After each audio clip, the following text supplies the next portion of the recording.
Allô, est-ce que vous me recevez? Voilà, merci. Welcome to Bafoussam. Ici, nous sommes là, plus précisément dans la région de l'Ouest. Vous allez remarquer, mes lèvres sont toutes sèches. Je ne sais pas parce que je me suis pas lavé le matin. C'est parce qu'il fait froid. Je ne suis pas un garçon sale. Voilà, mais là n'est pas le débat. Aujourd'hui, on va féliciter les Lions indomptables du Cameroun qui se sont qualifiés pour les huitièmes de finale. Une fois de plus, vous allez comprendre que la CAN, c'est la nôtre. C'est notre CAN. Elle est sucrée. On organise comme on veut. Regardez d'abord l'équipe qu'on rencontre en huitième de finale au Comores. C'est compliqué, voilà. Mais qu'à cela ne tienne, aujourd'hui aussi on annonce que le joueur Vincent Aboubakar, le Abou Chouchou, le joueur des nanas, l'enfant qu'on veut tuer, le bébé des chouchous, c'est là même que les vendeurs de piments honorent, adorent et valorisent. C'est un an de plus aujourd'hui. Je ne sais pas l'âge qu'il a exactement, mais c'est 20 et quelques années. Il savait, à l'école, on nous avait dit que le sport était bien pour la santé, ça rajeunissait. Mais quand je vois Vincent Aboubakar fêter ses 20 et quelques années, physiquement il est même plus vieux que mon grand frère qui est à la maison qui a 32 ans. Je me posais la question, c'est de savoir, est-ce qu'à l'école, on nous avait menti? Parce que c'est comme si le football vieillit plus tôt. Tu vois que quand tu dis Christian Bassoko a 22 ans, ça veut dire qu'il est mon petit frère. Mais physiquement, il est plus vieux que moi. Là, je ne comprends rien. Mais c'est pas ça le débat. La canne est sucrée, elle est vraiment sucrée. On va aussi mentionner... Francis Ngannou qui a un combat encore ce soir, c'est compliqué. Et les Occidentaux, les gens de l'Europe, plus précisément aux États-Unis d'Amérique, n'ont pas compris que Francis Ngannou, avant de faire un combat, quand il s'en va au village, c'est dangereux. Parce que quand il arrive au village, il mange la banane malassée, le filet avec la sauce d'arachide. Sa grand-mère lui donne tout ceci pour qu'il puisse avoir plus de force.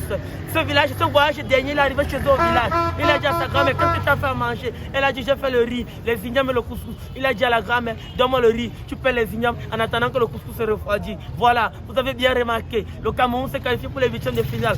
C'est compliqué, nous sommes fiers, nous sommes contents. Alors on va sur ce poser la question à quelques-uns dans la rue. Qu'est-ce qu'ils pensent des huitièmes de finale du Cameroun? Venez. Bien, bien. Voilà. Voilà. Bonjour papa. Bonjour. Voilà, vous avez remarqué, le Cameroun s'est qualifié pour les huitièmes de finale. Qu'est-ce que ça vous fait? Quelles sont vos impressions? Voilà, depuis ma abord, nous souhaitons joyeux anniversaire à Vincent Aboubakar, voilà, ce capitaine emblématique qui est en train de donner du sourire à tout le peuple camerounais. En ce qui concerne les huitièmes de finale, moi je crois que c'est un acquis.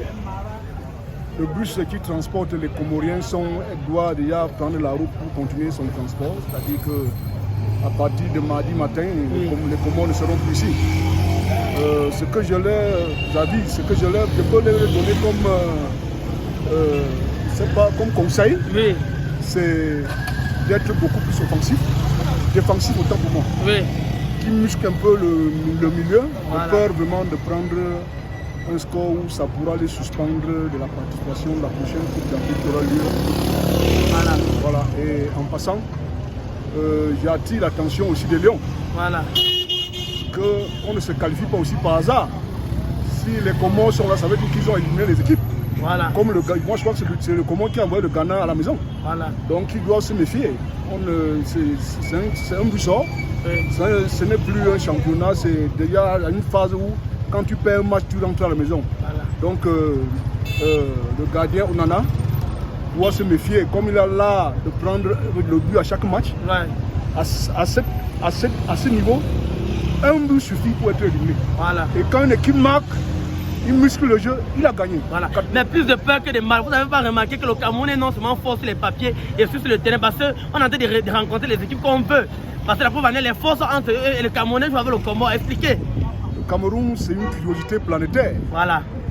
Après l'Éthiopie, c'est les Comores. Voilà. Et je pense qu'après le Comore, c'est le Mali.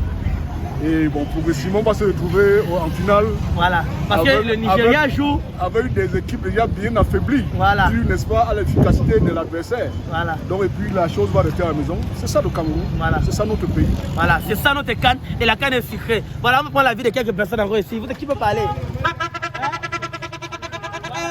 Ah bah, vous savez, il n'y a même pas eu la télé. Voilà. À vous le studio, je vous renvoie l'antenne. Merci.